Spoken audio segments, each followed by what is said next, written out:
In this video, I want to go through the practice exercise for exam 4 and give you an idea of how to think about some of the concepts that are going to be on exam 4. Now, if you haven't worked through this yet, I encourage you to pause and go work through it yourself and then come back and see how your answers compare to mine.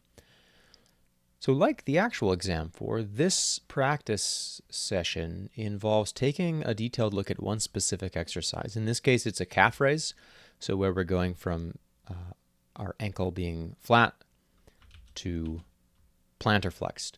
And we're going to be interested in the function of these three muscles right here, the medial and lateral gastrocs and the soleus. So this first question is asking, qualitatively, what is likely to happen to the muscle fiber lengths of the lateral medial gastrocs and the soleus as the ankle angle changes from 0 to negative 40 degrees? So when we go from here to here during this exercise, what happens to the muscle fiber lengths? Well, based on the figures here, my guess is going to be these muscle fiber lengths are going to go down. In other words, the fibers are going to get shorter. One way of thinking about it is thinking about this muscle, or any of these three muscles, as like a string or like a rubber band, and thinking about what would happen to the total length of it when you go from ankle being like this to ankle being like this. You can see how the length, say from here to here on the soleus, is probably longer than the distance between the same 2 points from here to here along the soleus as the ankle becomes more plantar flexed. So qualitatively, we're going to predict that the muscle fiber lengths would get shorter for all three of these muscles because all three of them essentially have their insertion point getting closer to the origin point. This and the next question are one of the examples that I mentioned earlier of questions that are maybe more open-ended on this practice exercise than they will be on the exam. But these are good to get you thinking about what happens to the muscle fiber lengths. And as you might imagine, this next question is going to ask something very similar, but it's going to ask about what happens to the moment arms. So number 2 is asking, what is likely to happen to the moment arms of these three muscles about the ankle joint as the ankle angle changes from 0 to negative 40. So the moment arm is going to be the distance from the center of the ankle joint. So from like right here to each of the muscles. So they'll be really close together, right? One will be like this, one will be like this, and one will be like this. But it's essentially that distance that we've just sketched out. So what's going to happen to that distance as the ankle plantar flexes? Well, it's a little tricky to tell, but if you look, it certainly looks like that is substantially smaller than that. So based on the fact that these muscles are getting closer to the joint center or the center of rotation, I am going to predict that, qualitatively, I'm going to predict, the further questions we'll get into actually looking at plots of this, I'm going to predict that they go down as well. The next questions are a little more maybe rigorous. This is a plot of the normalized fiber length relative to the optimal fiber length. So that's right here, 1.0, that's the optimal fiber length. And it's a plot of the fiber lengths of these three muscles as a function of the ankle angle. Now notice in this plot, this is through the full range of motion for the ankle. So we have to be very careful here with our conventions. On the x-axis, we can see that negative equals plantar flexion. And if we remember from the figure right here, 0 degrees means flat, and we're going from 0 to negative 40. So maybe right away we could sketch out, we're going to start at this ankle angle, and we're going to finish at this one. So what is this question asking? It's asking, what does this plot imply about the force production capabilities in the calf muscles near the end of a calf raise, meaning as the ankle angle approaches negative 40? So if we're going from here to here, well, what happens to the fiber lengths? This is kind of related to the qualitative answer to number 1. Now we can see some quantitative data on it. For each of the 3 muscles, the fiber length at the start looks like it's about 0.95, 0.87, and maybe 0.82. All 3 of these, when we go down to here, when the ankle becomes more plantar flexed, these fibers get much shorter. That's good to see because that's exactly what we predicted in our answer to number 1. So what does that mean? So for choosing the lateral gastroc as an example, say, what does it mean if your fiber length goes from 0.95 times the optimal fiber length down to, what does it look like over here, 0.55? 0.55 times the optimal fiber length. Well, to answer that question, we'll need to look at this muscle mechanics handout that is posted on Canvas and that you can refer to during the exam. So we're interested in the force production capabilities. So probably we want to look at as a function of length. So we probably want to look at the active force length curve. So we said we were going to go from about 0.95 times the optimal fiber length. So from about right here down to, what was it, 0.55? So maybe to here. So it looks like our ability to produce force will be very large up here and then very small down here. And that's also the case for the other 3 muscles, right? Because they all start at some number closer to 1.0 and they all end at much smaller numbers. In fact, it looks like the soleus might even get so short that it can barely produce any force at all down below 0.5. So to answer that question, this plot implies that at the end range of motion at very far plantar flexion angles, we have very little capability to produce muscle force in our calf muscles. And that's a consequence of the fact that the muscle fibers are so short that they're barely able to produce any force. There's not enough overlap between the actin and myosin proteins. Number 4 is asking us to do something similar with examining a plot of the moment arms of each of those muscles. So again, we'll want to be careful here to think about, because we're going from 0 degrees, we're starting here, and then we're ending at -40. Our ankle is getting more plantar flexed, so we're ending down here. And so the moment arm of each of those muscles, say for the soleus, as we go through that range of motion, it's going to track like this. This question is asking, in number 3, we saw pretty dramatic changes in the ability to produce force. Do we see substantial changes, substantively different here, maybe being a subjective term, so I've put more than maybe 10% change at the beginning or to the end of the exercise? Well, it doesn't look like the change is that much. Now, it looks like the muscles, or the muscle moment arms, get a little bit longer and then a little bit shorter, a little bit longer and a little bit shorter, a little longer and then a little shorter. So the area where each of these, or the ankle angle, where each of these have the most mechanical advantage is maybe about here for the soleus, here for the lateral gastroc, here for the medial gastroc. But in terms of the change from, say, right here to right here for the soleus, or from right here for the medial gastroc to right here, or I guess I'm getting my colors flipped around. Sorry about that. Or from here to here for the lateral gastroc. These are pretty small changes, right? So 0.04 or 4 centimeters.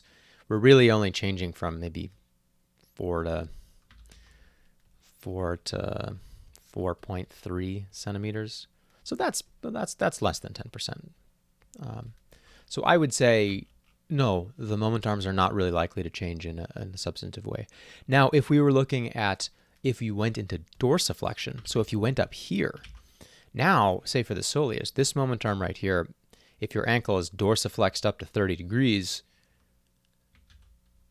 down here, then your moment arm is only like 3 centimeters, down from 4.5 up at negative 25, which would be 25 degrees of plantar flexion.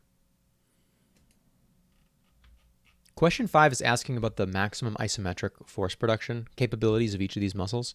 So it gives you those numbers. It says, when fully activated at the optimal fiber length, the lateral gastroc can produce 1,575 newtons of force, and likewise some other number for the medial gastroc, some other number for the soleus. This question is saying, given this information, if you assume the specific tension of muscle is 60 newton per centimeter squared, what is the physiological cross-sectional area of each of these 3 muscles? So usually we take the physiological cross-sectional area, or PCSA, and we multiply it by specific tension to find out how strong a muscle is. This question is asking us to work in reverse. So one thing we can do is we can refer to our little table over here and remember that the maximum isometric force, which as we could understand as the maximum fiber or the maximum force production when the muscle is fully activated at its optimal fiber length and a velocity of 0, we can remember that that's equal to the PCSA times this sigma, which, well, maybe if you forgot what that is, you check down here. That's specific tension, which is what we were given. And it's saying how much force can 1 square centimeter of muscle fiber cross-sectional area produce? And typically we assume it's a constant of 60. That's just what this question is saying. So if we know that maybe this maximum isometric force equals the PCSA times this sigma, maybe I'll just walk through the math of one of these muscles. We know that 1,575 newtons equals its physiological cross-sectional area, which we don't know, times the specific tension of muscle, which we're trying to find, which we know, which is 60 from right here. So we can just do 1,575 divided by 60, and we'll get whatever that is. And then you could, of course, do the same thing for each of these. One thing that should become apparent by looking at this is that stronger muscles will have a bigger PCSA. So we would expect the medial gastroc to have about twice the PCSA as the lateral gastroc because it's about twice as strong. And then ditto for the soleus. It should probably be twice as large in terms of its PCSA than the medial gastroc, because it's also about 2 times as strong as that muscle. So that's number 5. Number 6 is a little more involved. So let's take a look at the information here. The first table contains data on the moment arm of each of the muscles as a function of the ankle angle. Now, this is actually just data. This is data from this plot, just at some particular locations. So when the ankle angle is at 0 degrees, the moment arm of the lateral gastroc is 0.44. You can kind of eyeball that from here, but I've gone to the trouble of pulling that out from the graph and putting it on paper here. So that's the first table. The second table is saying the absolute amount of force produced by each muscle at 100% activation as a function of ankle angle. So something to notice about this is that it changes. Why would it change? Well, one thing we might think about, notice, remember, is our response to question 1 and question 3. So remember that we said as the ankle gets more plantar flexed, its muscle fibers, the fibers of each of these 3 calf muscles, get smaller, and so their force production capabilities shrink. This table is showing you as a percentage of the maximum force production capability of the muscle. Notice, by the way, here's the lateral gastroc. At 0 degrees, it is able to produce at 100% activation. It's able to produce 1,559 newtons of force, which is only slightly lower than its maximum isometric force. So we might surmise that that muscle is probably pretty close to 1.0 times its optimal fiber length at an ankle angle of 0 degrees. And in fact, if we look right here, we find that it is. It's at 0.95. So it should not be surprising that its force production capabilities are very close to its maximum. But as the ankle gets more plantar flexed, and as the muscle fibers get shorter, the amount of force that the gastroc lateral head can produce goes way down. And we saw that in number 3 above. I think it was number 3. Yes, in number 3 above. Okay, so that's the second piece of information we have here. What is question A asking? Question A is saying the number in the first table comes from the graph in question 4, which we talked about. That's the moment arm one. Conceptually, if you were asked to come up with the numbers in the second table, how would you go about estimating them? Now, this is a little tricky, but the way to think about it is, how do you calculate what is the maximum force production capability of a muscle generally? If it's at say a velocity of 0, let's just assume that for now. Well, it's going to be some fraction, maybe like we saw earlier, maybe 0.95 times whatever the force production capability of the muscle is.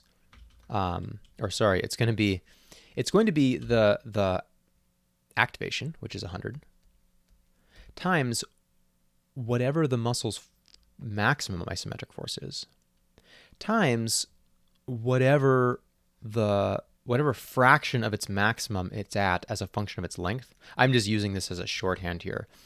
But I actually just walked through this when I talked about the lateral gastroc. This number, 1559, comes from taking the maximum isometric force of the lateral gastroc, which is 1575, which we know from number 5, and then multiplying it by whatever the value of the force length curve is at, maybe we could say at, in this case, 0 degrees. And it turned out to be, when we went over to the force length curve, when we went over to the muscle fiber curve to figure out what is the length of the muscle at that point, we said it was, 0 degrees, and this curve, that's 0.95. So what fraction of your maximum can you produce at 0.95 length? It's not 0.95. It's whatever. Now, this is maybe a little unfortunate that it will turn out to be some fraction close to 0.95. But suppose maybe I can walk through this number. Where does 813 come from? Well, it's going to be the maximum isometric force times whatever the force length curve says the fraction of the maximum is at an ankle angle of negative 40 degrees. So what fiber length does negative 40 degrees correspond to? Well, it looks like it corresponds to a fiber length of about 0.55. So we'd go over to the force length curve, find 0.55, and find that it's maybe, 0.3, 0.4. And that is actually about correct. This is around, it's about roughly close to half. So I won't ask you to actually do this because it's rather difficult and you would need to know the actual numerical values of, say, the force length curve. But it's useful to know that where that comes from, where this maximum force production capabilities come from, is asking, what is the value of the force length? Well, what is the length of the muscle fibers at, say, an ankle angle of negative 30 degrees? For the medial gastroc. And then how does that fiber length affect the maximum force production capability of the muscle? Generally, if the fibers are too short or too long, meaning if you are out here or out here on this curve, then the muscle force production is going to be much lower. So this one, probably difficult and conceptually challenging. I will not ask you to do something quite so abstract on the exam, and I certainly won't ask you to actually do it. How about B here? though. Well, okay, at each ankle angle, how much torque is produced by each muscle and in total? Now, how can we figure that out? We have the important pieces right in front of us. If you recall, and maybe I'll add this to this sheet before it goes on the exam, torque is equal to a force times a moment arm. And if we want to know the total amount of torque, say, we can just add up each of the individual torques, which is the same thing as adding up each of the individual forces times each of their respective moment arms. So here's the idea.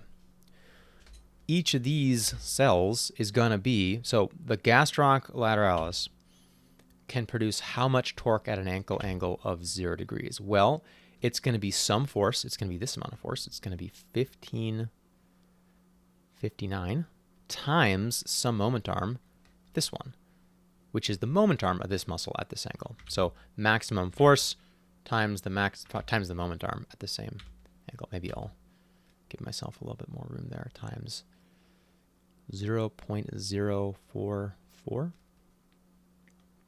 And then you could do the same thing for the medial gastroc. It would just be this number for the force times this number for the moment arm. Put that in right here. And you could do the same thing for the soleus. You could do this force, 5,983, times 0.041. That's the moment arm. Again, that is saying that, okay, here's the foot, here's the ankle joint, tibia.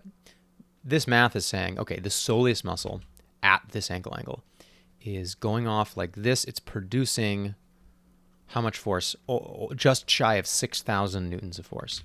How much leverage does that force have? It has this much leverage. It has this moment arm. It has a 4.1 centimeter moment arm. So the torque, meaning the amount of tendency to plantar flex the ankle that will be created here, is going to be the force times the moment arm, or putting numbers that we have in, 5983 times 0.041. And then that number just goes, oh, you can't really see that, can you? That number just goes here. Now, to extend this to the final column is saying, okay, the lateral gastroc is going off like this. The medial gastroc is going off at some amount of force with some amount of leverage. Medial gastroc going off like this with some amount of force, some amount of leverage. Soleus is going off like this with some other amount of force and some other amount of leverage, meaning moment arm. Each of these individually produces a torque, and they're all, of course, in the same direction because they're all plantar flexor muscles of the ankle joint. This last column asks, how much total torque comes from like the sum of all these together? And what you do is you just add up whatever this number is plus whatever this number is plus whatever this number is. So the total amount of torque produced will just be the sum of each of the individual torques. And then, of course, you could do that for each row, meaning for each ankle angle. And what you'll discover is both the total amount of torque that you can produce at the ankle joint at a given ankle angle, and how much each individual muscle contributes to that torque if all the muscles are activated fully. Now, one useful thing about this interpretation here, this final column, is that if you made a plot of, say, ankle angle,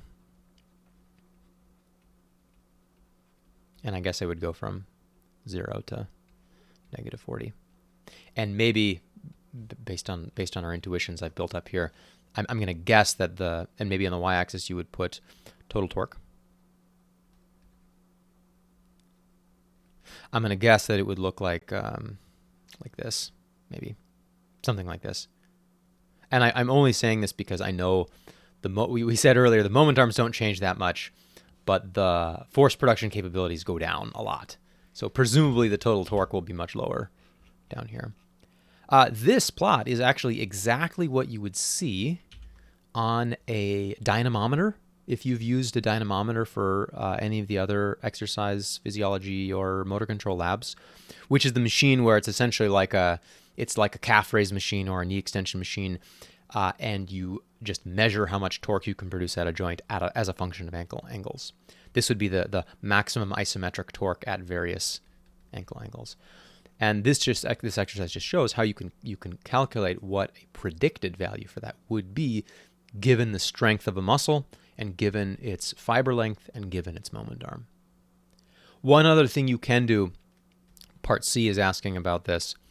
It's asking about how does the total torque production capability change. I'm going to guess that it goes down, although that won't generally be true for exercises across the board. Some exercises, there's like a sweet spot in the middle where your torque production is really strong. But in this case, it just probably this last column is going to go down. And then the second question is going to say, or the second part of this is saying, is the same muscle responsible for most of the torque? Meaning, let's say we calculate here, let me just make up some numbers. Let's say the last one here, we calculate the torques as like 50, 75, and 200. And the total would be, 325? Just adding these up. Obviously, this isn't the correct answer, but suppose it was. We would say, well, okay, of the 325 Newton meters, the soleus produced the biggest proportion of that. And this question is saying, is the same muscle responsible for the majority or the plurality of the torque production? In this case, I'm going to guess it is, just because the soleus is so much stronger than these other two. I mean, we saw it was twice as strong as the medial gastroc, which is in turn twice as strong as the lateral gastroc, and the moment arms aren't that different. So my guess is, you can do the math to verify this, but my guess is that the soleus will be producing the majority of the torque, or at least the plurality of the torque, the biggest individual fraction, and that throughout the entire range of motion, that will always be the case. But that may not always be the case for the exercises that are on exam 4. You could imagine a case where there's some range of motion where one particular muscle has a very ideal muscle fiber length, say it's very close to 1, but then at larger joint angles, the fiber length gets too long or the moment arm gets too small, and then some other muscle starts to produce the majority of the torque that you see at that joint. So hopefully you found this useful. Give it a shot. If you have questions before the exam, send me an email and I'm happy to chat about it. As a reminder, once the actual exams come out on Friday at midnight, then I won't be able to ask any questions for the sake of fairness. So I hope you found this useful, and good luck on exam 4.